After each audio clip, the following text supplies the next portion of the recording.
সামনেই রথযাত্রা, তার আগে প্রস্তুতি খতিয়ে দেখতে শিলিগুড়ি ইসকন মন্দিরে পৌঁছন পুলিশ কমিশনার। আসন্ন রথযাত্রাকে ঘিরে নিরাপত্তা ও যান চলাচল নির্বিঘ্ন রাখতেই খতিয়ে দেখতে শিলিগুড়ির ইসকন মন্দির পরিদর্শনে যান শিলিগুড়ি পুলিশ কমিশনার সৈয়দ ওয়াকার রাজা।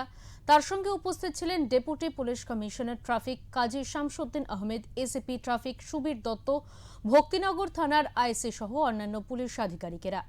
পরিদর্শনের সময় পুলিশ কর্তারা ইসকন মন্দিরের পক্ষ থেকে রথযাত্রার সার্বিক প্রস্তুতি সম্পর্কে বিস্তারিত খোঁজ নেন। ইসকনের প্রতিনিধি কৃষ্ণ দাস তাদের রথযাত্রার রুট, ভক্তদের সমাগম, নিরাপত্তা ব্যবস্থা ও অন্যান্য গুরুত্বপূর্ণ বিষয় সম্পর্কে অবহিত করেন। এদিন পুলিশ আধিকারিকেরা রথ খোলা সহ বিভিন্ন রথ প্রস্তুতিও খতিয়ে দেখেন।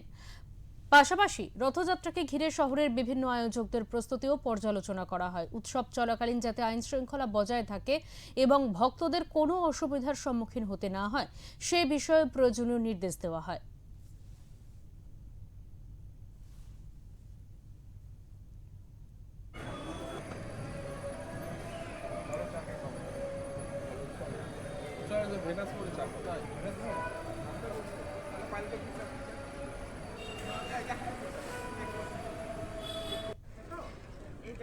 এই জায়গা অবধি ওটা মানে কন্ট্রোলের মধ্যে রাখতে হবে, কারণ একজন কারো উনি চাইলেও উঠতে পারবে না, কারণ পিছন থেকে তো প্রচুর বানাবে।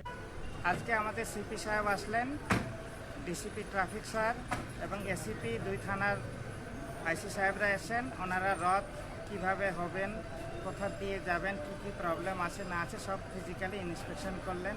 আমরা অত্যন্ত খুশি যে পুলিশ প্রশাসন খুব অ্যাক্টিভলি অ্যারেঞ্জমেন্টগুলো সব দেখছেন। আগামীকালকে একটা জয়েন্ট মিটিং আছে, সেখানে আমি গিয়ে আবার পুরোটা দেখাবো না দেখতে।